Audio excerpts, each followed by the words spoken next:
Muchas gracias, primero por la invitación y realmente un honor participar con ustedes y siempre tratar de colaborar con los estudiantes y con los profesionales, tratando de exponer la experiencia que uno tiene desde el lado de la implementación. Algo que siempre ha surgido con las discusiones con estudiantes, discusiones con colegas, es cómo poder llevar, cómo poder eh, desde la idea cómo poder implementarlo. Y siempre surgen diferencias o estrategias o metodologías que hoy en día nos están cambiando la forma de llevar el concepto desde alto nivel, diciendo desde un modelo en Python, a una implementación física. Entonces, el objetivo de la charla es tratar de mostrarle cómo, por medio del flujo digital, podemos encontrar variantes en la implementación, principalmente en procesamiento de señal y ver cómo puede afectar o cómo puede cambiar este concepto para alguna implementación en procesamiento de video. Para hacer esa explicación, tomé como referencia el flujo de diseño digital, lo pongo como base, lo vamos a ir recorriendo en qué consiste el flujo digital y entre medio vamos a tratar de encontrar las variantes que se pueden presentar para poder llegar a la implementación final. Una vez que recorramos el flujo de diseño digital, que vamos a hacer una comparativa entre el flujo de FPGA y el flujo en ASIC. ¿Y esto por qué lo hago? Sé que la audiencia, hay estudiantes, sé que en la audiencia hay gente que por ahí está alejado un poco de la implementación digital y mi interés es que se lleven algo en la mano, algo productivo, en donde la idea es que vean todo el proceso completo de implementación con estas variantes y el enfoque hacia algunos ejemplos que vamos a ver muy por arriba, principalmente implementados en FPGA y luego algunas conclusiones. Entonces, paréntesis, si ustedes tienen alguna duda, quieren hacer alguna pregunta, siéntanse libres de hacerlo, no hay problema que me interrumpan. Al contrario, me gusta cuando hay interacción de la audiencia. Si hay dudas, abren el micrófono y pueden preguntar. Dicho eso, vamos a empezar a entender primero qué dispositivos contamos hoy, qué dispositivo tenemos en la mano para poder llevar a la implementación un diseño. Actualmente, uno puede pensar en dividir en cuatro los dispositivos principales de trabajo. Tenemos la CPU, que podemos decir que es un dispositivo flexible, que nos brinda gran versatilidad al momento de implementar. También si utilizamos la CPU en la nube es muy fácil de poder reutilizar o utilizar múltiples core, o sea que nos da una ventaja en poder modificar e implementar múltiples o utilizar múltiples core de una forma muy fácil y podemos programar o diseñar nuestros sistemas en un lenguaje de descripción de alto nivel. Por ejemplo, C o Python o MATLAB. Ahora, si queremos empezar a hacer desarrollos en donde podamos aplicar cierto paralelismo en el procesamiento, o en algún video, o en algún procesamiento de imágenes, las GPU empiezan a ganar terreno. Concretamente, las GPU pasan a resolver este problema de la paralelización que le cuesta a la CPU, pero sin embargo, seguimos trabajando con lenguajes de alto nivel. Estamos trabajando con C. Entonces nos da una gran flexibilidad para poder cambiar o saltar de aplicación en una forma muy simple. Ahora, cuando buscamos mayor eficiencia en la implementación o mayor control en lo que nosotros queremos procesar, por ejemplo, queremos seguir una relación bastante cercana al pulso de reloj, por ejemplo, las FPGA y el ASIC son los dos dispositivos preferidos. ¿Cuál es la diferencia principal que podemos encontrar entre estos dos dispositivos? Bueno, básicamente que la FPGA tiene la flexibilidad que se puede reconfigurar, reprogramar las veces que uno quiera, permite justamente reutilizar el dispositivo en caso que queramos cambiar de aplicación, generamos un nuevo hardware y podemos implementarlo, podemos volver a utilizarlo, a diferencia del ASIC, que el ASIC es directamente un desarrollo aplicado diseñado para una aplicación específica. No se puede modificar, el tiempo de fabricación suele tardar, el tiempo de diseño suele tardar más aproximadamente 2 años, pero algo llevan en común. ¿Cómo se diseñan? El flujo de trabajo. Bien. Entonces lo que vamos a tratar de hacer es encontrar primero las diferencias que existen en el flujo de trabajo, en el flujo de diseño, para luego saltar a estas estrategias de implementación, cómo facilitan o cómo complican, en base a ciertas experiencias, la utilización de ciertas técnicas de implementación. Dicho eso, vamos a analizar en primera instancia el flujo completo o el flujo de trabajo, empezando por las especificaciones, los modelos de alto nivel, implementación en RTL, verificación y síntesis. Si ustedes observan, van a encontrar que algunos de los bloques tienen remarcado en azul, perdón, en verde. Este highlight o esta descripción en verde es porque comparte la etapa o comparte el stage con las FPGA. Entonces, vamos a hacer ahora cuando entremos a hablar sobre cada una de estas instancias, vamos a hacer algunas salvedades de qué resultados se pueden obtener en FPGA y en ASIC, pero vamos también a comentar o observar las siguientes etapas que involucran el ASIC, como ser el Design for Testing, for Planning, Placement and Routing, lo comparten en la FPGA, no así lo que es la parte de la síntesis de clock. La parte de verificación física, GLS, vamos a comentar muy por arriba de lo que significa, que es el archivo que se manda a la Foundry para la fabricación, y las últimas tres etapas, que es obtener el producto, testearlo y enviarlo a los clientes. En base a esto, vamos a tratar de identificar en cada etapa qué cambio en la metodología podemos utilizar para saltar directamente desde el modelo de alto nivel que nos genere automáticamente el RTL y pasar a la verificación o a la síntesis. Vamos a tratar de entender estas variantes en lo que es la parte de el flujo de trabajo, para luego saltar a los ejemplos de implementación.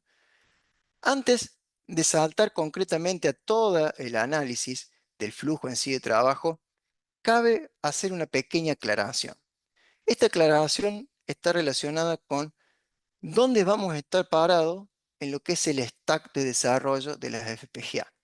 Si hablamos, por ahí la mayoría de los ejemplos van a estar asociados a Silent porque es la FPGA que más manejo y que más he tenido la oportunidad de trabajar, por eso los menciono.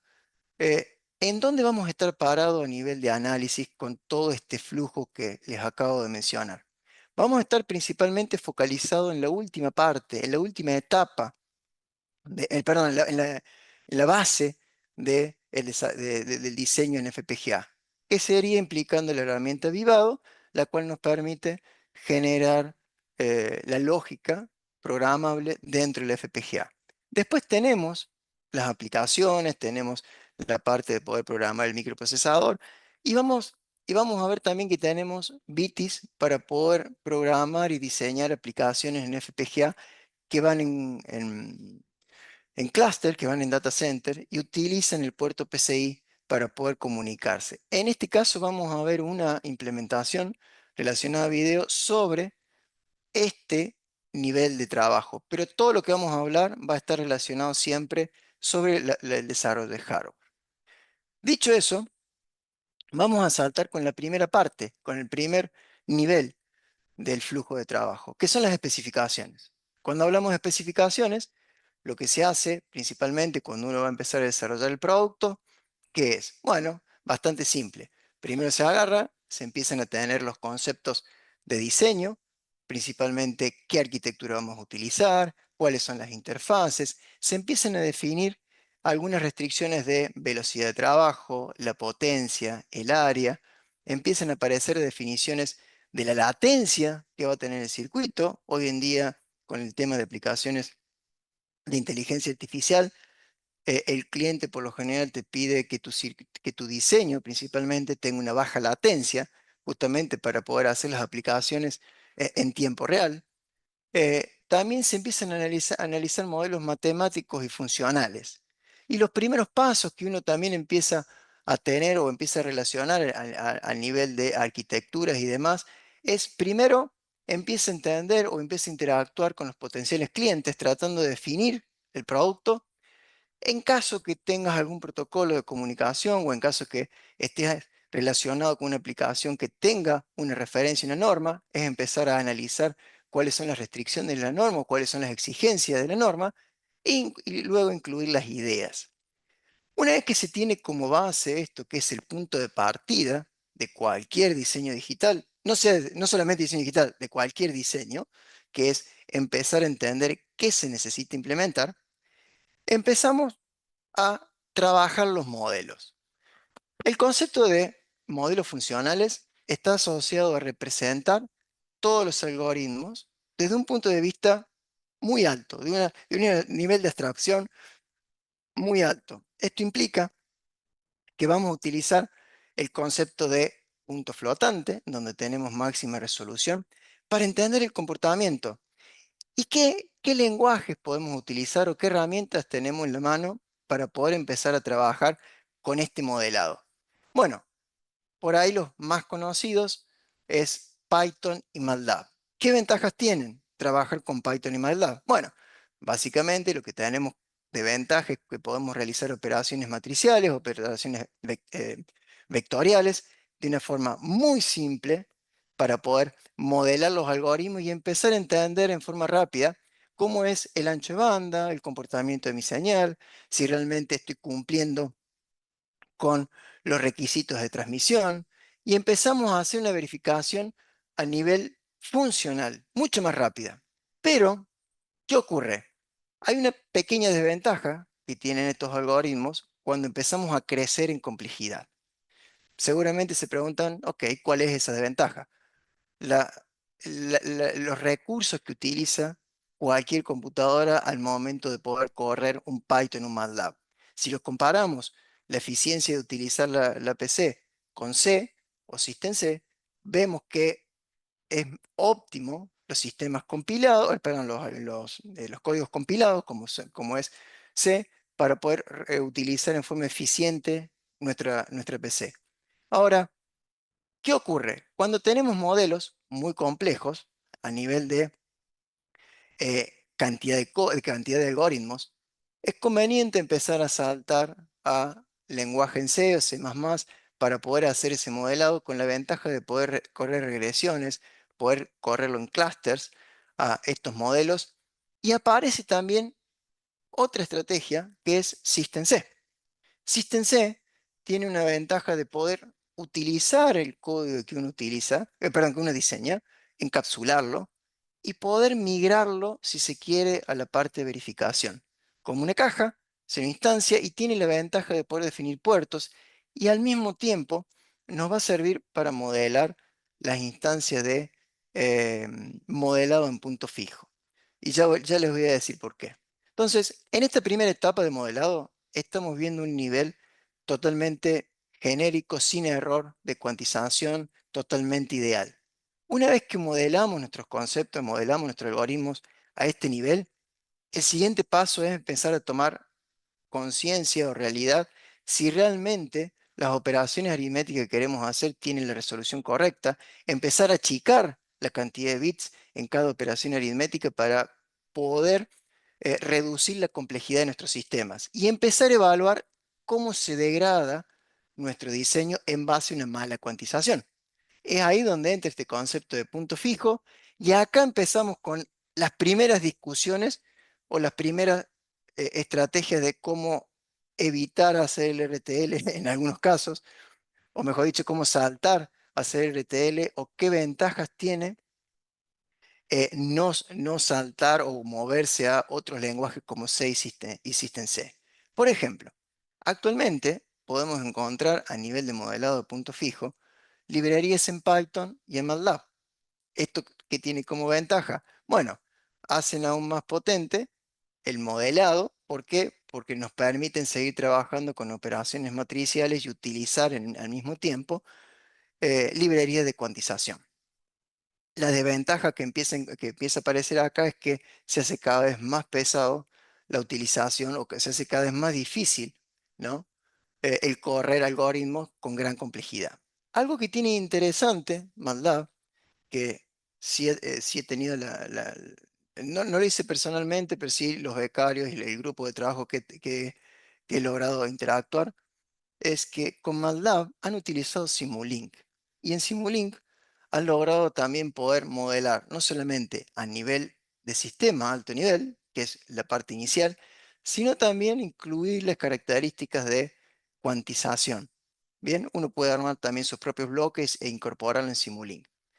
Es una estrategia interesante para trabajar y también lo han utilizado, por ejemplo, en el proyecto Event Horizon Telescope, que sería el proyecto de detección de agujeros negros, que tuve la posibilidad de participar, en donde ellos tenían el modelo diseñado a nivel de Simulink, la parte conceptual, y de ahí lo descargaban directamente, lo postprocesaban directamente lo exportaban, perdón, a RTL, utilizando un flujo de trabajo. Sí, Tobías.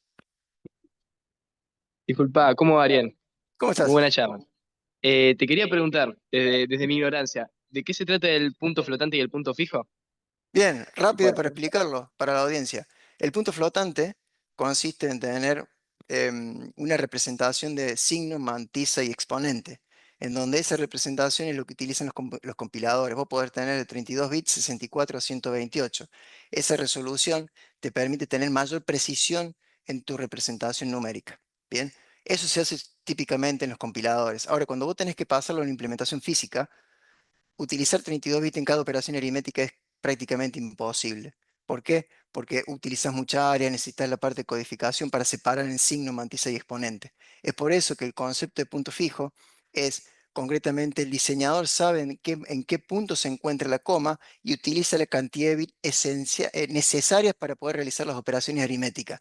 Si tenés una mala definición, vas a poder ver acá cómo se degrada el comportamiento de la señal. Ese es el estudio que vos haces acá. Y va a ser va a tener el mismo modelado que la implementación física concreta o la implementación en RTL. ¿Respondí? Sí, sí, Ariel, muchas gracias. De nada. Entonces, partiendo desde un alto nivel, también podemos encontrar que esta metodología de implementación en punto fijo la podemos hacer a nivel de C++ y System C. Algo que tiene interesante System C es que vos podés utilizar la ACFix. La ACFix es una librería que te permite modelar este comportamiento en cantidad de bits, parte entera, parte fraccional, signado, no signado, truncado, redondeo, redondeo simétrico, cualquier tipo de overflow, todo lo que vos necesites modelar. El tema es que te introduce cierto overhead al momento de simular y tenés ciertas restricciones para hacer barridos en lo que es la parte de cantidad de bits. Se complica un poco la utilización.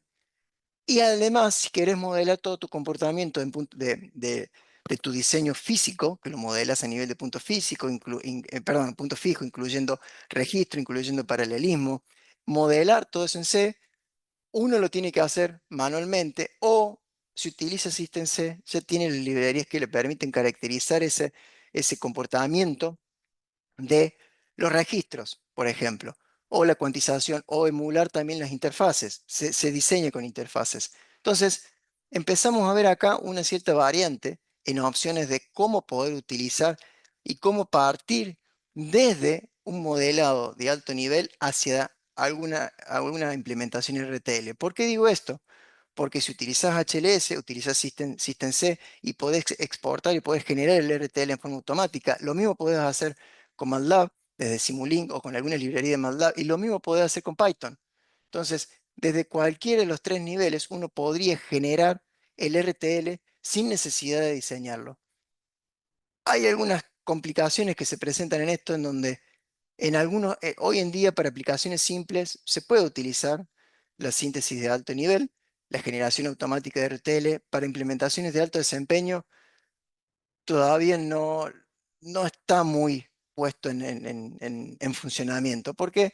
Porque los códigos que te devuelve no están del todo optimizados. Se viene a eso, ¿no? Se va a eso. Pero hoy en día, todavía en la industria de alta velocidad, hay partes que se pueden hacer y hay otras que todavía se sigue trabajando a nivel de Verilog y de HDL. Dicho esto, una vez que tenemos los modelos a alto nivel, pasamos a la parte de implementación en RTL. Como les dije, ya podríamos esquivar o saltar esta parte de la implementación considerando el export o la generación de RTL de un nivel alto. Pero si no lo hacemos, si seguimos avanzando con el flujo típico y tradicional, ¿qué necesitamos hacer en esta parte o en esta instancia? Bueno, lo que necesitamos hacer a nivel de RTL es empezar a pensar en la arquitectura que se va a implementar, definir qué algoritmo vamos a implementar y si lo vamos a implementar en paralelo, la definición de la cantidad de bits en los que nosotros estamos modelados en el simulado de punto fijo, cuáles son los bloques y cómo lo vamos a interconectar. Todo se define en la instancia de RTL Implementation. Fíjense que sigue el recuerdo, el, el highlight verde, en donde sigue teniendo una relación con FPGA. ¿Qué ocurre acá? Acá tenemos tres variantes para poder implementarlo, si lo hacemos manualmente. VHDL, que es el lenguaje de descripción de hardware, podemos usar VHDL, Verilog y System Verilog. System Verilog ha tomado mucho terreno hoy en día, porque System Verilog también se lo utiliza en la implementación, en lo que es la parte de verificación con VM, pero tiene una flexibilidad bastante interesante o una ventaja por ahí al momento de trabajar con las interfaces. Si hablamos de interfaces o hablamos de los puertos, concretamente cuando uno instancia o cuando uno llama un bloque, los puertos en Verilog tienen que ser sí o sí vectores. ¿Bien? Son bits en un array. En cambio, en System Verilog pueden ser matrices. Tiene más flexibilidad a la hora de trabajar con las interfaces. El resto son bastante similares, ventajas más, ventajas menos entre cada uno de ellos, pero son dos lenguajes que son muy útiles para poder implementar en el diseño digital. Ahora, un punto importante a definir acá es la jerarquía. Concretamente, y acá es donde empieza cada grupo, cada empresa a trabajar diferente. Cuando hablamos de jerarquía es el nivel los submódulos que vos vas a tener a nivel de tu diseño. Cuando hablamos de una jerarquía top es porque involucramos, por ejemplo, acá en el dibujo, involucramos múltiples filtros, porque tenemos un filtro paralelo, más un generador de señal, por ejemplo. Ahora, podemos ir un salto hacia adentro, si consideramos solamente el filtro FIR, ¿qué componentes tenemos adentro? Bueno, deberíamos tener multiplicadores, sumadores, elementos de cuantización. Podríamos generar unas subjerarquías donde tengamos solamente los productos, donde tengamos solamente eh, la parte de cuantización, truncado, saturación. La pregunta ¿es eficiente trabajar con jerarquía muy chiquita? ¿Cuál es la jerarquía más grande? ¿Por qué no trabajamos directamente con un solo top level? Bueno, hay ciertas restricciones, por ejemplo, a nivel de implementación utilizando herramientas de síntesis, el runtime. ¿Cuánto tiempo te tarda en generarte una síntesis y poder verificar o validar de que tu diseño cierra timing, por ejemplo?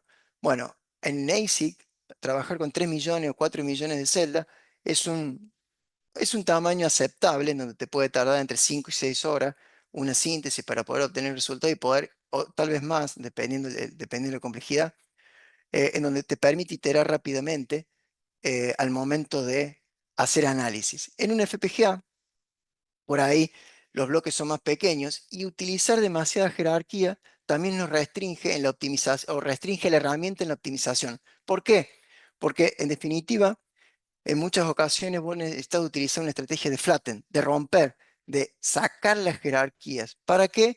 Para poder justamente permitir a la herramienta que optimice, haga merge o elimine ciertos registros que están repetidos en otros subniveles. Entonces, como primer punto de partida, a nivel de implementación, tenemos nuestro diseño a nivel top level y cada uno de los bloques con sus correspondientes registros. ¿Y qué podemos hacer nosotros como diseñador? Bueno, esto ya es un poco bien conocido, por ahí puedo ser redundante en algunas cosas, pero las estrategias o las técnicas de implementación que nosotros podemos utilizar para poder llevar a cabo cualquier procesamiento de señal, principalmente son retiming, que es reubicar o cambiar de posición los registros. En este caso es reubicar un registro en otra posición sin cambiar la latencia de tu sistema.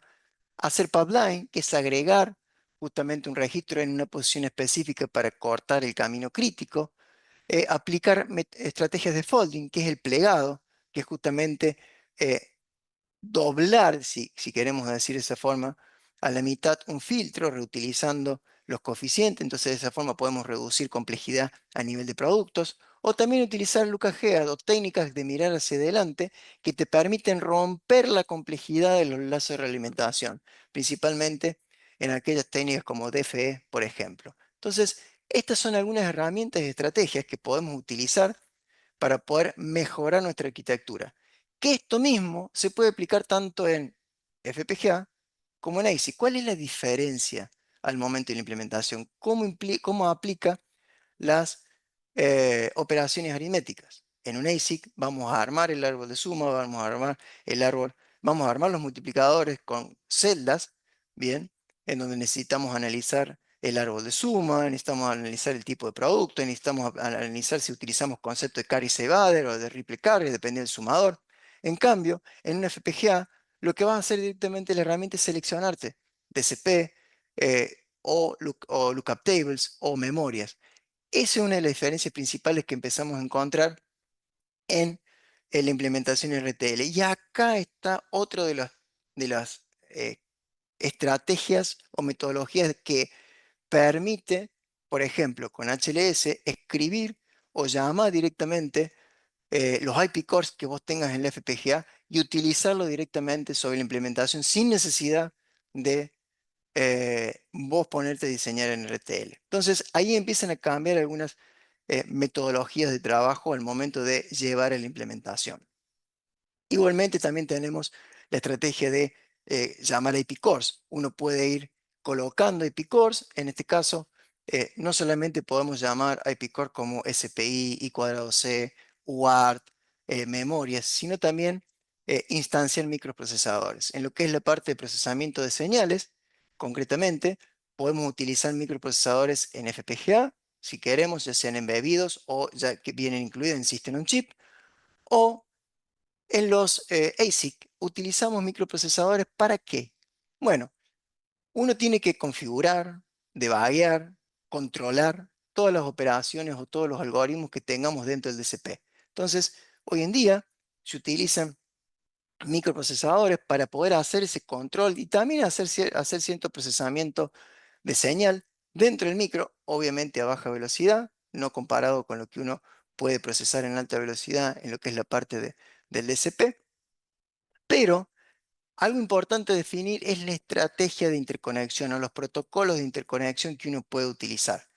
A nivel de protocolos de interconexión estoy hablando AXI, APB, AHB, y la pregunta es, ¿cuál es el más eficiente? ¿Cuál es el que me sirve? Bueno, va a ser muy dependiente de la aplicación, ya que utilizar una u otra estrategia nos va a estar limitando en velocidad, nos va a estar comprometiendo en cantidad de área o en líneas que necesita utilizar cada uno de los protocolos. Pero en definitiva, cualquiera cualquier sea el objetivo de la implementación, necesitamos tener o necesitamos utilizar o podemos utilizar IP cores, ya sea para incluirlos directamente en el DCP, para utilizarlos por control, si estamos hablando de una ASIC o si estamos hablando de un FPGA, para utilizarlo como postprocesamiento o procesamiento dentro de nuestra aplicación. Ahora bien, todo esto es muy lindo porque estamos hablando de que tenemos las simulaciones, la parte de simulaciones, que podemos generar cuantización con la parte de implementación más realista, pero podríamos saltar y esquivar la parte de RTL, generando automáticamente desde alto nivel el RTL, pero tenemos que verificarlo. Es ahí donde entra la parte de verificación. La parte de verificación hoy en día tiene una estrategia bastante bien aceitada y muy potente, que es UVM, que nos permite a nosotros verificar. Ahora vamos a ver bien ese concepto. Pero inicialmente, un primer approach para poder verificar nuestro diseño empieza desde el lado de el vector matching. Para aquellos que es la primera vez que escuchan el concepto de vector matching, está asociado a generar vectores desde un simulador. Para eso tenemos el modelo en punto fijo, ya sea en MATLAB, en Python, en C o System C. Generamos los vectores, los exportamos a esos vectores, los llamamos con la herramienta, ya sea Vivado o Cadence o la herramienta de síntesis, la herramienta de sinopsis, dependiendo qué tipo de herramienta estemos utilizando y utilizamos los vectores de salida que generamos con el simulador para poder compararlos con las salidas de nuestro RTL o de nuestro módulo. Esta comparación es bastante interesante desde el punto de vista que nos permite a nosotros comparar bit a bit, operación por operación, que todas em, las secuencias que se estén transmitiendo sean exactamente iguales. ¿Cuál es la desventaja que aparece acá? Bueno, la desventaja en esta estrategia de trabajo, en esta metodología, está asociada principalmente a que necesito generar archivos, almacenarlos, luego levantarlos y eso genera una carga computacional adicional. Y ahí es donde empieza a aparecer lo que por ahí se suele escuchar, co-verificación, en donde entra lo que es la parte de testeo. Principalmente este concepto de coverificación o demás es generar estímulos y al mismo tiempo que yo estoy generando estímulos, estoy excitando mi unidad de debug o mi em, design under test, mi módulo a verificar. Utilizando un poquito más de complejidad en lo que es la parte de verificación, podemos nombrar lo que es VM. VM es Universal Verification Method, en donde lo que utiliza como base es, tengo a alguien que me controla todo lo que es la parte de generación de señales, tengo a alguien que me genera la secuencia que voy a transmitir hacia mi unidad de diagnóstico, también tengo a alguien que captura las respuestas o el canal de entrada que puedo tener y en base a ese resultado de entrada lo puedo comparar contra qué, contra un modelo de referencia, donde este modelo de referencia que yo tengo, ¿quién es? Bueno, puede venir del Python, puede venir del System Verilog, puede venir del C. Obviamente que un pasaje bastante simple y directo es si utilizamos System C, podemos armar una cajita, hacer un wrapper con System Verilog, porque utilizamos System Verilog para poder diseñar esto, embeber adentro nuestro código y tenemos nuestra referencia. Es más, podríamos tener una referencia de muy alto nivel, partiendo desde un modelo más realista en punto flotante, pero tendríamos que aplicar alguna cuantización para poder comparar uno a uno en el caso de estar utilizando algún algoritmo de procesamiento de señal. Pero este entorno, ¿qué nos permite hacer? No nos permite tener redundancia en cuanto a tener archivos dando vueltas por ahí. Es más rápido al momento de verificar. La verificación suele tener diferentes jerarquías, diferentes niveles, asociada a block level, porque estamos haciendo una verificación bloque a bloque, o más a nivel de top level, donde tratamos de evaluar a nivel funcional el comportamiento de nuestro sistema. Ahora, ¿es la única verificación que hacemos sobre nuestro diseño? La respuesta es no. No es la única verificación, porque empiezan a aparecer otros niveles de verificación asociado, por ejemplo, el coverage, que es cuánto de nuestro diseño ha sido verificado. Principalmente lo que nosotros verificamos es code coverage asociado a lo que es la parte código. Bien, vemos si realmente se ejecutan todas las líneas, las condiciones, etcétera, dentro de nuestro código RTL. Y también tenemos coverage funcional, que está asociado al comportamiento del módulo. Básicamente, lo que se tiene que armar es un test plan y se trata de cubrirlo completamente para estar seguro de que el comportamiento a nivel funcional de nuestro bloque está ok. Cuando hablamos de cubrir code coverage, estamos hablando de que tenemos que estar seguros de que todas las condiciones que pusimos dentro de nuestro código RTL se cumplan, hayan pasado en algún momento. En algunos casos van a ser escenarios que no van a ser realistas. ¿Qué significa? Tengo que saturar el sistema para que estimule, por ejemplo, la saturación y el truncado. Eso de saturación del sistema es poco probable que ocurra, ya que si satura el nivel de señal, seguramente el sistema ya está roto. Pero hay que validarlo a nivel de decir, si ocurre ese escenario, ¿qué pasa con el resto de las compuertas? ¿Qué pasa con el resto del sistema? Esta es una de las partes de verificación. Otra, que ya esto pasa más por el lado de ASIC, está asociada al leg. El leg lo que hace es una verificación a nivel de chequea la equivalencia de la lógica. Y hay dos puntos donde son bastante interesantes de hacerlo. Uno es cuando yo tengo mi código Verilog o mi código RTL, perdón, genero la síntesis, donde la síntesis aplica MERS, aplica retiming, aplica alguna optimización, me genera mi NetList. Mi NetList es la salida de la síntesis. Lo que hago con el LEC es tratar de verificar que lo que escribí es realmente lo que obtuve a nivel de síntesis. Lo mismo ocurre cuando vamos a la última etapa, que es del layout. A nivel de última etapa, estamos hablando de que se hace la parte de implementación física de nuestro diseño y se genera la salida en donde también se compara el netlist inicial que teníamos con la salida final, para estar seguro que el ruteo, que toda la implementación física del diseño está ok. Esta verificación se hace principalmente cuando estamos trabajando con ASIC o mayormente con ASIC. Lo que sí ocurre en forma automática en el momento de la implementación de en FPGA es el linting y el CDC. Cuando hablamos de linting, lo que trata de hacer es una verificación estática del código, donde trata de analizar errores en la codificación, ya sea por tamaño de bit, por algunas cuestiones no conectadas, variables perdón, bucles infinitos o códigos no sintetizables. Lo que hace es, si no lo pudiste cubrir con la parte de simulación, porque puede pasar que tomes tu código RTL, lo simules y no tengas y no cubras el caso, lo que trata de hacer la herramienta es detectarlo en forma estática. Analiza el código concretamente. Es una verificación estática. Y por último, CDC. Este concepto de CDC lo que trata de hacer es, por medio de la herramienta, tratar de validar que todos los cambios de dominio de reloj estén correctamente implementados, ya sea por FIFOs, estrategias de sincronización, eh, evitar cuestiones de mala metodología de cambiar de clock cuando tenemos el dato, el pad de datos. Una vez cubierto esta parte de verificación, falta algo más para poder verificar. Hoy en día, los algoritmos son bastante complejos, son muy complejos. Y a nivel de simulación suele llevar mucho tiempo, hablando de meses, las simulaciones.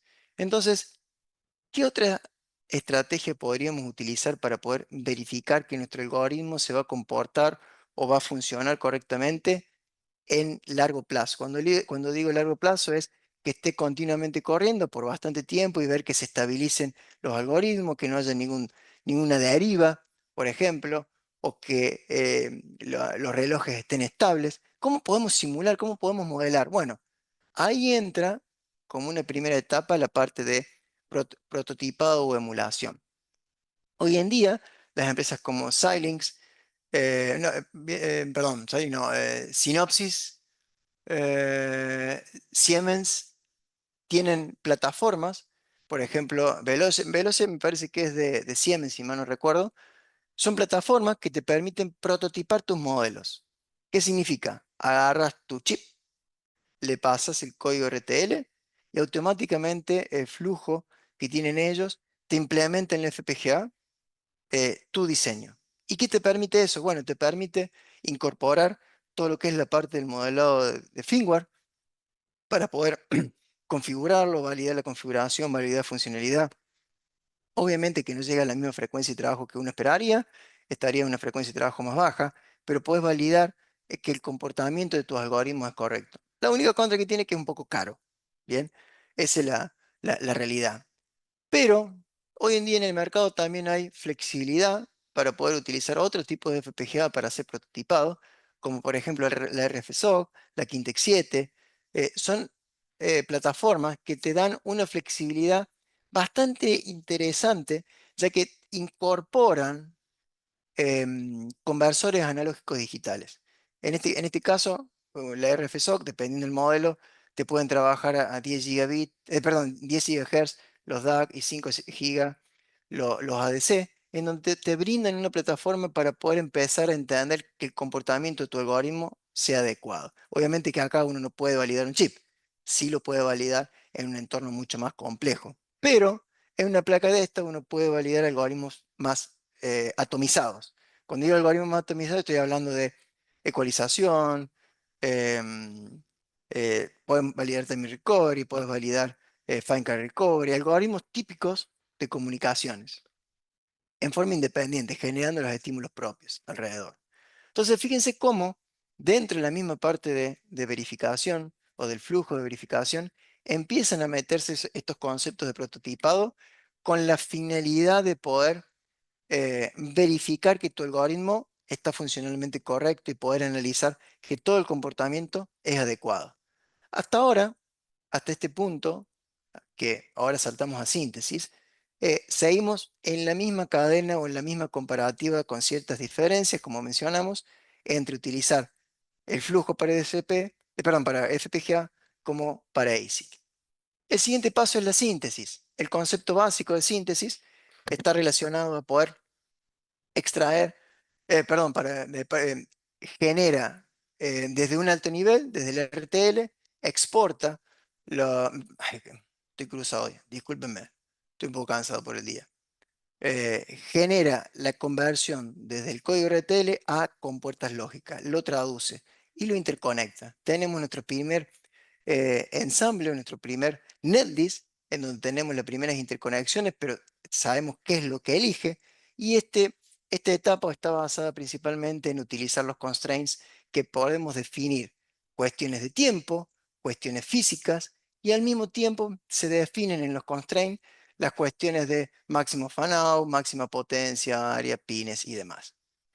Voy a tratar de acelerar un poco porque me parece que estamos cerca del final.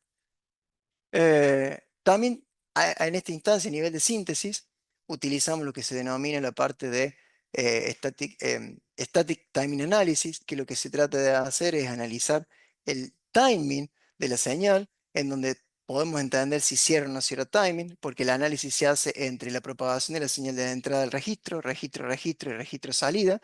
Este análisis se hace tanto en FPGA como en ASIC. Por último, una de las estrategias o una de las ventajas de estar en esta etapa es que podemos empezar a analizar complejidad y podemos empezar a tener nuestras primeras estimaciones de potencia relacionado a las celdas. No incluye el switcheo de routing.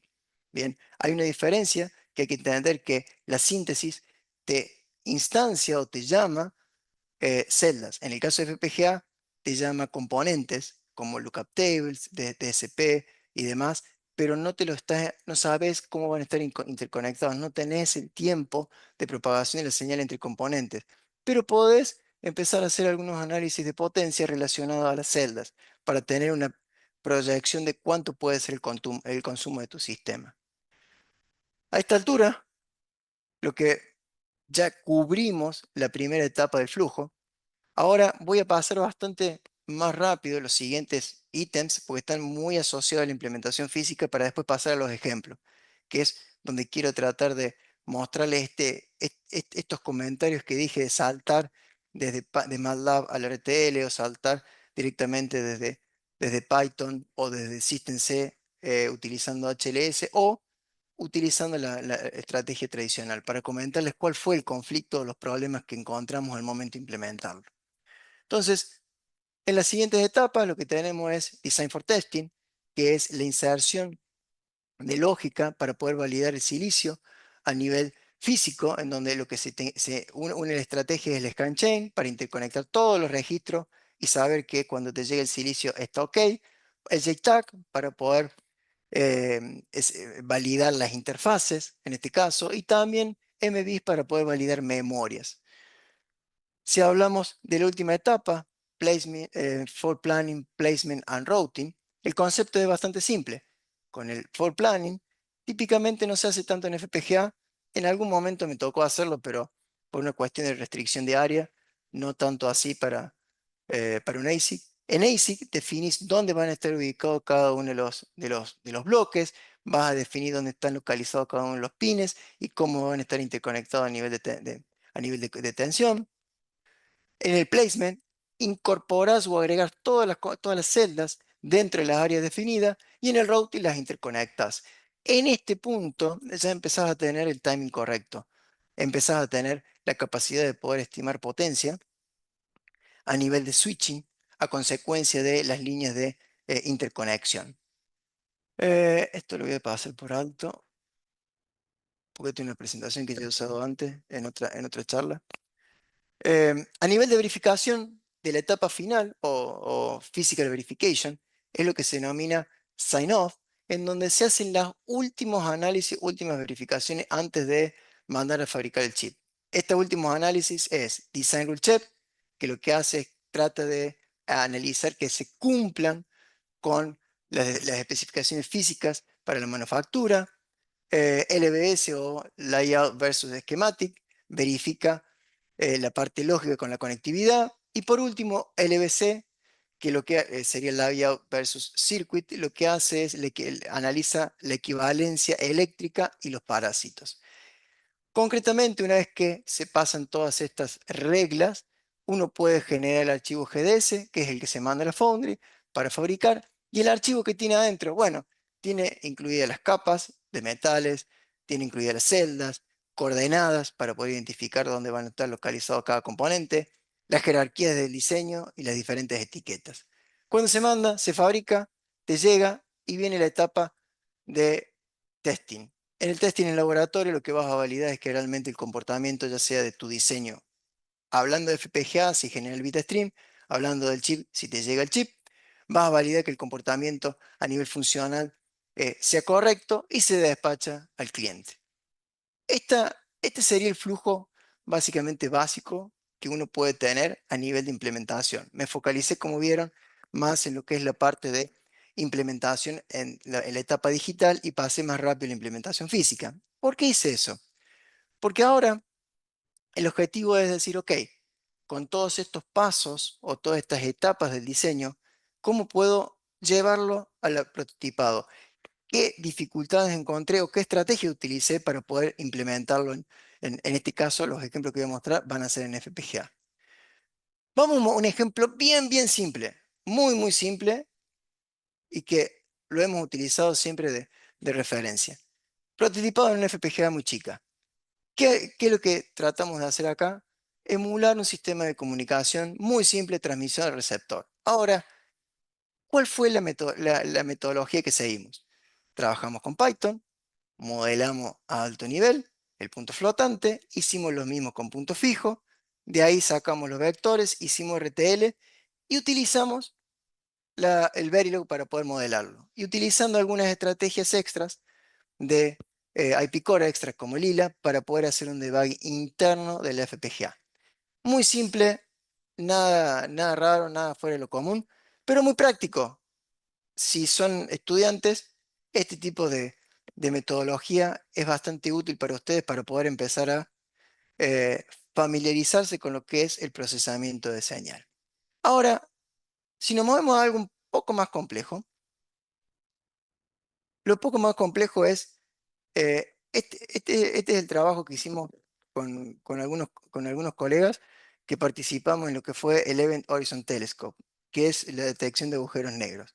Concretamente es una plataforma bastante completa, se utiliza una BCU 128, en donde tenemos FPGA, tenemos conversores analógicos digitales que trabajan a 8 GHz, pero ¿cuál fue el inicio o la metodología de trabajo que utilizaban al principio? Inicialmente, el proyecto estaba trabajando con modelos desde Simulink. Trabajaban con Simulink y tenían una herramienta, si mal no recuerdo, creo que era Casper, me suena, pero no estoy 100% seguro, pero creo que era Casper, que lo que hacía es, desde el alto nivel de MATLAB, directamente exportaban el código RTL y lo llevaban al FPGA. ¿Qué ocurrió?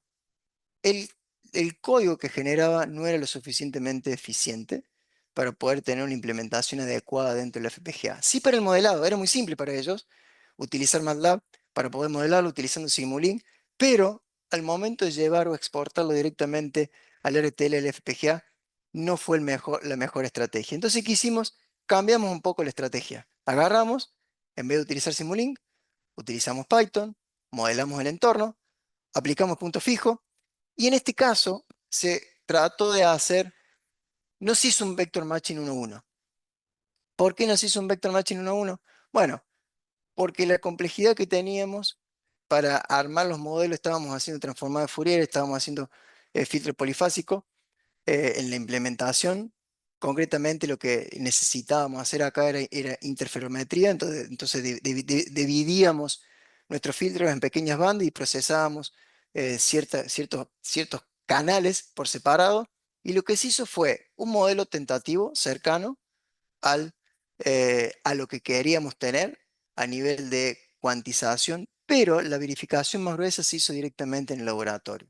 Esa estrategia, hay empresas que lo utilizan, que directamente es una verificación simple y mover directamente el grueso de la verificación al FPGA y hacerlo en el laboratorio con instrumentos. ¿Con qué nos encontramos? ¿Qué impedimentos o qué dificultades nos encontramos en este momento? Bueno, una de las cosas que vimos es que empezaron a aparecer comportamientos medio erráticos y ahí fue una de las cuestiones que dijimos, bueno, si hubiéramos tenido un modelo más realista a nivel de punto fijo, pudiéramos haber detectado, porque en principio eran corner cases que parecían que no lo habíamos validado a nivel de simulación en Vivado, porque acá utilizamos Vivado. Este es un ejemplo en donde concretamente puedes pasar de MATLAB a RTL, no le fue eficiente, nos movimos a Python, punto fijo, saltamos directamente a implementación FPGA y tratamos de validar en el laboratorio, y en el encontrar estos problemas nos dimos cuenta que tuvimos que haber utilizado en cierta medida más tiempo en lo que era la parte de verificación. Otro ejemplo, un poco más, la FPGA no es tan compleja, pero este es de un tesista que coordiné. Básicamente, el proyecto consistía en hacer análisis de señales de EMG, electromiografía. Lo que se trataba de detectar era el temblor esencial. Esa es la aplicación que se quería utilizar. ¿Qué se usó acá? HLS. Entonces, ¿qué tenían como referencia? Tenían un modelo en Python de alto nivel, se empezaron a escribir cada uno de los modelos de los subbloques en forma independiente. ¿Qué ventaja tuvo utilizar HLS en este caso en particular? Bueno, fue mucho más fácil para armar los bloques, las interfaces eh, y hacer cosimulación. Concretamente, con el mismo environment se generaban los estímulos, se validaba cada uno de los bloques. ¿Cuál fue la parte compleja que nos encontramos en esta integración? Un comentario adicional. Fíjense que acá tienen aparte IP cores que se utilizaron, IP cores de FFT, que se incluyeron dentro del flujo. Los modelos que se hicieron a nivel de System C para poder modelar cada uno de los bloques eh, no incluían o no se modeló a alto nivel la FFT. Entonces, ¿cómo lo validamos? Validamos en primera instancia en forma independiente cada uno de los bloques, pero estuvimos un tiempo bastante considerable tratando de entender por qué teníamos una degradación en el procesamiento, porque tenía un threshold muy, muy chico. ¿Y cuál era el problema que encontramos? Bueno, encontramos que la cuantización que se producía dentro de algunos de los algoritmos propagaba el error y hacía que el threshold se disparara. Concretamente, lo que nos llevamos como moraleja de este entrenamiento con el tesista es: ayuda mucho o acelera mucho el proyecto, o aceleró mucho el proyecto utilizar HLS, pero nos complicó mucho al momento de poder eh, analizar a nivel de top level, sin considerar implementación en FPGA, un análisis del comportamiento. Lo simulábamos también, pero era muy lento porque utilizábamos la herramienta de Vivado. Por último, antes de pasar me quedan 3 minutos. Ariel, Antes de pasar, sí, Raúl Cacase, ¿cómo estás? ¿cómo Escu- estás? te quería consultar, ¿ese trabajo de tesis estuvo en la Universidad de San Luis o en alguna Sí, otra? correcto. Sí, sí. Ah, Ujú. perfecto. No, porque sé que están trabajando con esto y por ahí te pedía la tesis como para No, compartirla, no, ¿viste? es solamente una demostración, no lo puedo compartir el proyecto. Pero sí Ah, de la Universidad de San Luis. Sí, sí. perfecto, perfecto. Gracias. Bien, otro ejemplo, que acá se utilizó una estrategia de ir directamente al FPGA. Concretamente en esta aplicación, lo que se hizo fue agarrar el concepto, que venía modelado en MATLAB, que era un filtro simple interconectado con otros componentes, y se escribió el RTL para poder hacer un filtro. El problema que se encontró con ese tipo de estrategia, de decir, hago el filtro y lo implemento, es que el filtro necesitaba tener puertos de entrada y puertos de salida AXI, porque utilizábamos AXI Stream para poder mandar en alta velocidad la información entre los IP cores que manejan los conversores analógico digital. ¿Cuál fue? eh, si ustedes se ponen a ver, en definitiva, esto es decir, paso a MATLAB, escribo el RTL, bien, y lo conecto. La dificultad que tuvimos acá es entender cómo hacer funcionar correctamente el filtro con las interfaces de los conversores. Entonces, ¿qué se hizo para hacer debugging o qué se hizo para hacer analizar que el comportamiento del sistema estuviera correcto o qué estrategia utilizamos para poder debuggarlo? Primer punto, agarramos, generamos a nivel de test bench, armamos un máster un máster de la interfaz para generar estímulos hacia el filtro y poder ver que la salida del filtro estuviera correcta. Segundo, a nivel de funcionamiento en la FPGA, se utilizó el ILA. Aunque parezca algo simple, utilizando el ILA podíamos capturar o debuguear que la secuencia de datos que tenía que salir el filtro estuviera ordenada en forma correcta para poder enviarla a los conversores analógicos digitales, en este caso a los DAC. Eh, Esa estrategia de trabajo directamente saltó o esquivó todo el flujo que veníamos diciendo antes. ¿Por qué? Porque directamente hacíamos debug internamente en la FPGA. Por lo tanto, como ustedes pueden ver, tenemos un lineamiento a nivel de cómo analizar el comportamiento, cómo modelarlo, cómo implementarlo. Pero podemos encontrar variantes que nos permiten esquivar o saltar o acelerar el proceso. La parte difícil es que cuando saltamos algunos procesos y no tenemos en claro o no tenemos aceitada la parte de verificación, se hace más compleja la implementación. Por último, un último ejemplo, antes de terminar de aburrirlos, perdón por eso, es una implementación de video. La implementación de video, antes de saltar al ejemplo, tienen que tener en claro algo. Como les mencioné al principio, Vivado tiene, o las herramientas de FPGA tienen, en este caso, 4 niveles. Entre una de ellas es la aplicación a nivel de software, en donde interactúa o parte del desarrollo se realiza dentro de la CPU y se utiliza la FPGA conectada por PCI para poder tener un acceso más rápido a lo que es la parte de procesamiento que uno diseña dentro de la FPGA. En este caso, el ejemplo que se hizo fue tomar procesamiento de video, de tener un video en tiempo real, en este caso lo hicimos contra AWS, tener un procesamiento en tiempo real para aplicar convolución, correlación y FFT en 3 dimensiones. En este caso, por más que fuera video, eh, el análisis de procesamiento en sí, que es la convolución o la base del algoritmo, ¿qué hicimos? Lo modelamos principalmente en Python, utilizando el concepto que veníamos explicando anteriormente.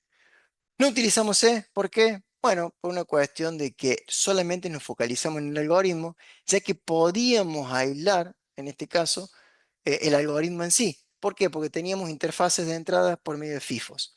Una vez que logramos integrar o validar que el algoritmo de procesamiento de correlación, convolución y FFT nos andaba bien a nivel de Python, aplicando también el concepto de punto fijo. ¿Por qué punto fijo? Y bueno, si uno ve, tiene operaciones aritméticas y cuantización para cada uno de los píxeles. La cuestión es entender cómo poder definir bien esa resolución para poder llevar la implementación eficiente y que tengas una imagen adecuada.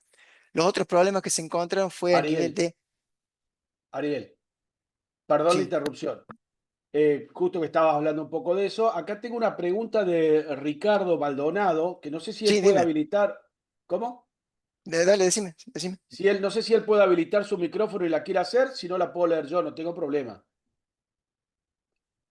Ricardo, bueno, probablemente no pueda.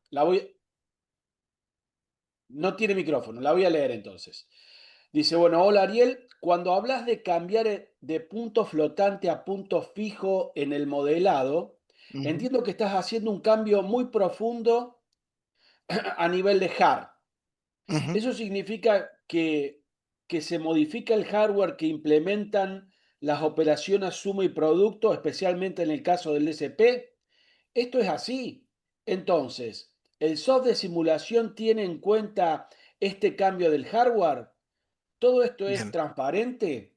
Esa es la pregunta. En todo te caso, me lo, corrige ujú, Ricardo por acá para que amplíe o me corrija en lo que dije. te lo resumo rápidamente. Me voy a este ejemplo. Te propongo algo, porque estoy a una filmina o dos de cerrar la idea y cerrar la presentación y salto a Perfecto, la pregunta. ¿Te parece? perfecto. Porque me Sí, falta me parece muy bien. literalmente las conclusiones. Termino Vos manejalo. y Dale. salto. Dame un segundito y yo te respondo eso porque es interesante la pregunta. Entonces, para cerrar la idea, como le mencionaba, utilizar este concepto de el modelado aislando lo que es la parte de procesamiento nos permitió focalizar el esfuerzo en decir el algoritmo anda bien y después empezar a pelear con todo lo que es la parte de interfaces a nivel de PCI, a nivel de incluir los IP core para poder comunicarte por el PCI, pero al mismo tiempo metimos ILA y BIO, en este caso, para poder controlar y observar qué pasaba dentro de la FPGA. Concretamente, después, una vez que te aislás del problema de lo que es la parte del modelado en sí del algoritmo, nos focalizamos el esfuerzo en cómo procesar los datos, pero eso ya, los frames, pero eso ya venía más del lado de la PC. Entonces, concretamente, uno lo que puede pensar a nivel de implementación o a nivel de trabajo o a nivel de metodología para poder llevarla a la implementación es, primer punto, que el flujo de diseño ofrece diversas estrategias para optimizar la implementación del sistema, estrategias que son de MATLAB, saltar al RTL directamente, o C++ para modelar punto a punto, que ya voy a hacer énfasis en eso para responder al colega. Por otro lado, seleccionar la técnica adecuada permite alcanzar un balance eficiente entre rendimiento, consumo y confiabilidad. Acá no hay una ley, acá no hay una regla que diga, no, seguí este flujo y vas a estar perfecto en tu implementación. ¿Cómo sabemos cuál es lo mejor? ¿Cómo sabemos cuál es lo que nos da mayor eh, flexibilidad? En muchos de los casos, al principio, más cuando uno empieza a trabajar, todo este tema de cómo armar el flujo es prueba y error hasta encontrar una metodología o estrategia que nos convenga a cada uno de los equipos. Y por último, el prototipado. Esto de tener la capacidad de poder llevar a la implementación en FPGA los algoritmos, que nos facilita, nos permite garantizar que el diseño sea funcionalmente correcto. Bueno, espero que haya sido de ese agrado y muchas gracias por su tiempo. Ahora sí. Vamos a responder la pregunta del colega. En base a lo que comentaste o lo que preguntaste, dame un segundo, acá. Voy a tratar de responderte rápido, así no le quito tiempo al resto. Concretamente, lo que estamos hablando es esto. ¿Dónde estás? Acá. Fíjate lo siguiente. El primer concepto del modelado hace referencia a si yo tengo un filtro, por ejemplo, muy simple, un filtro FIR, en donde yo lo que trato de hacer es entender su comportamiento, que tengo un sumador, y veo la salida. Si esto yo lo hago con el modelo punto flotante, lo que voy a obtener es máxima precisión en la resolución, en máxima resolución en las operaciones aritméticas y ver que el filtro continúa, tiene un cierto perfil. Y fíjate que a nivel de ojo, por ejemplo, el comportamiento es excelente. No hay ninguna deformación de la señal. Eso vos lo modelas en un simulador. Ahora, cuando hablamos de llevar a la implementación o el modelado en punto fijo o el concepto de punto fijo, lo que estamos diciendo es el mismo filtro. Ahora, si estoy en Python, lo que puedo hacer es agregarle la librería de fixpoint, o si estoy en C, puedo agregarle la librería acfix, en donde lo que hago es cada operación aritmética ahora le defino n cantidad de bits. Antes no sabíamos cuánto eran los bits. Ahora yo te digo, cada muestra de entrada al filtro tiene 8 bits, las operaciones de producto tiene 8 bits, la salida tiene 16 bits, y si tengo 4 coeficientes que quiero sumar, la salida va a tener 18 bits, y después le aplico truncado para pasarlo nuevamente a 8, porque si mi señal de entrada tiene 8 bits, mi salida en teoría, en base a ciertas condiciones, también puede tener 8. Y esta definición de cada una de las resoluciones, ¿cómo afecta mi sistema? ¿Es correcto? Y mira, en base a aplicarle una cuantización, mi modelo me está diciendo que me está rompiendo el filtro, me lo está destruyendo. Y fíjate cómo está la salida de la transmisión de la señal. Está roto, está deformada. Entonces, ahí es donde esto me está diciendo que el modelo que yo estoy planteando necesita mejorar la cantidad de bits. Empiezo a aumentar la cantidad de bits o empiezo a cambiar la resolución en los coeficientes, por ejemplo, hasta volver a obtener algo parecido al ideal. Pero, en este caso, con n cantidad de bits que me permite llevarlo a la implementación. ¿Respondí tu pregunta? Perdón, Ricardo no dice ni sí, ni no, ni blanco, ni negro, dice, el tema es que se cambia la representación del número real, creo que dice acá, no alcanzo a verlo bien, pero no sé si cambia el hardware. Corregime, Ricardo, si leí mal. No, dice, Ok. no se simula el hard, dice. No se simula el hardware. Sí, vamos por parte. Lo que estás haciendo es tener un modelo del hardware. Un modelo del hardware. No significa que sea que agarres el RTL y lo simules. Lo que tenés en el simulador de punto fijo, es un modelo idéntico, idéntico a lo que yo voy a tener en el hardware. ¿Eso qué quiere decir? Agarro cada operación aritmética, como mencioné, tiene una cantidad de bits. Esto mismo que yo tengo acá es lo que voy a escribir en el Verilog. Voy a agarrar cada coeficiente, le voy a poner 8 bits y voy a empezar en Verilog, System Verilog o VHDL. Pero ¿qué me permite? ¿Qué flexibilidad me da esto? Bueno, no me hace falta correr el hardware en primera instancia. En los modelos me permiten agarrar un canal real modelado en punto flotante, conectarlo al modelo en punto fijo y ver cómo degrada. Pero lo tengo modelado, no significa que sea implementado, dije modelado. ¿Mejor ahí? Ricardo comenta, entiendo, 3 símbolos de admiración, signos de admiración. Ok. Perfecto, ahora sí me cierra. Perfecto, gracias, Ariel. No, Yo nada. simplemente soy el que trae el mensaje, nada más. ¿Alguna otra inquietud, pregunta, comentario que quieran hacer? Bueno, parece que no. Bueno, Hola, buenas parece tardes. que... Ah, hay Disculpa, Sí, sí, diga. me interesa, sí, muchas gracias por la presentación. Si puedes explicar un poco el proyecto de ese de la Universidad de San Luis, que vos mencionabas ahí, Eh, creo, sí, el muchos detalles FPGA. no puedo dar por cuestiones Sí, de confidencialidad. no, Bien, está bien.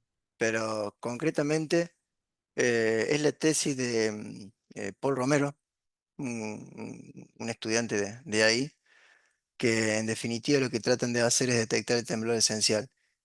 Miden en base a la señal, aplican cierto procesamiento de señal, no hace falta mencionar cuáles son los algoritmos que utilizan, pero tratan de predecir el temblor, y una vez que lo predicen, trata de aplicarle una respuesta, o sea, utilizando FPGA. La idea es justamente el producto final que tenga, el proyecto final que tenga el FPGA, trata de aplicarle una respuesta o estímulos a la mano para evitar que tiemble. Ese es un poco el concepto básico. ¿Qué se llevó, qué se trató de hacer? Todo el modelo del proyecto lo tenían en Python. Entonces lo que se buscó concretamente es tomar una parte de ese proyecto, en donde había una parte de predicción y una parte de implementación y aplicación, en donde utilizaba algoritmos como transformada de Fourier y demás, pero tardaba mucho el análisis en esta primera etapa de evaluación, tardaba mucho el procesamiento en Python. ¿Por qué? Bueno, por la cantidad de vectores, por el tamaño de los vectores, por el peso de los archivos. Entonces, lo que se hizo fue, se llevó a la implementación y se trató de utilizar una estrategia diferente a la que veníamos usando siempre. O sea, digo usando siempre porque el flujo que siempre estuve acostumbrado a utilizar fue simulador, Verilog, síntesis. En este caso utilizó directamente alto nivel para la implementación. Pero ese es un poco lo que puedo mencionar o comentar. No sé si te lo aclaré o te confundí más todavía.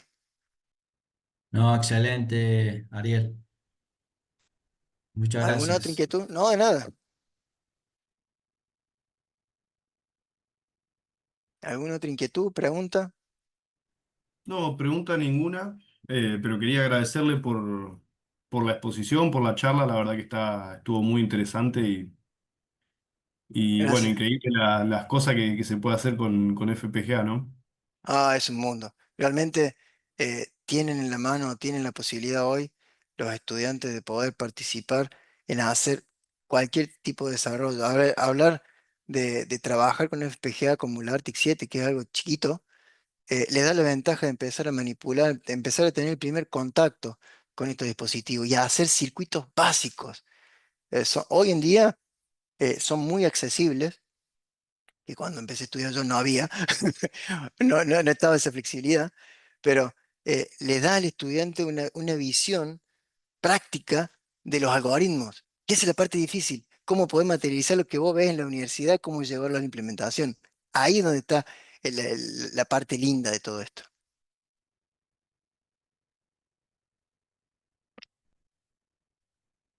¿Algún otro comentario, pregunta? Bien, bueno, Ya estamos pasados, perdón. no, no, no, no te preocupes, estamos bien. La próxima exposición es a las 18 horas. No, Quería agradecerte especialmente, Ariel, por la voluntad siempre de estar presente con nosotros, de ayudarnos, de compartir tu conocimiento, de compartir tus experiencias, de contarnos cosas nuevas. Es que eso para todos es muy importante, para estudiantes, para profesionales.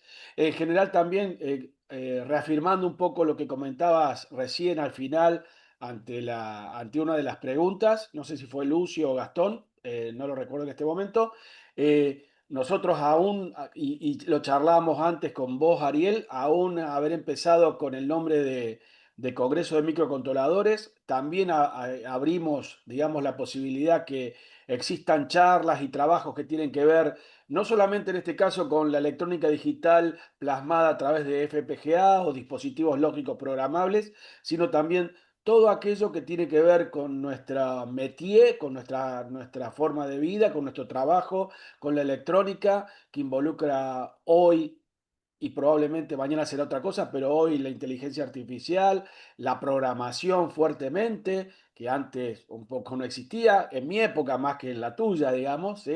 Esta posibilidad que vos acabas de ejemplificarlo, es decir, cómo lo que estábamos viendo en libros de matemática, de física, de implementación de filtrados, etcétera, etcétera, hoy los podemos implementar directamente a través de la programación con algoritmos disponibles, eficientes, ¿sí? Y que en poco tiempo se pueden implementar y lograr algo. Entonces, bueno, es propio de la tecnología que vimos hoy y está muy bien. Y lo que tenemos que hacer es permanentemente instruirnos, permanentemente capacitarnos, ¿sí? Y tratar de estar acorde al estado del arte de lo que se está desarrollando. así Nuevamente, es. agradezco mucho, les comento nuevamente, Ariel está en Suecia, allá deben ser las casi 10:30 de la noche, Dime la noche. 10:30 de la noche, ¿sí? Así que agradecemos nuevamente y esperemos que descanses. Y a los Gracias. asistentes, gracias por la educada participación, por las preguntas que hicieron Muy amables. Muchas gracias a todos, muy amable por No, a atender vos, la Ale. charla. A Hasta vos, luego. a vos, Chao, Ale. chao. Chau, chau.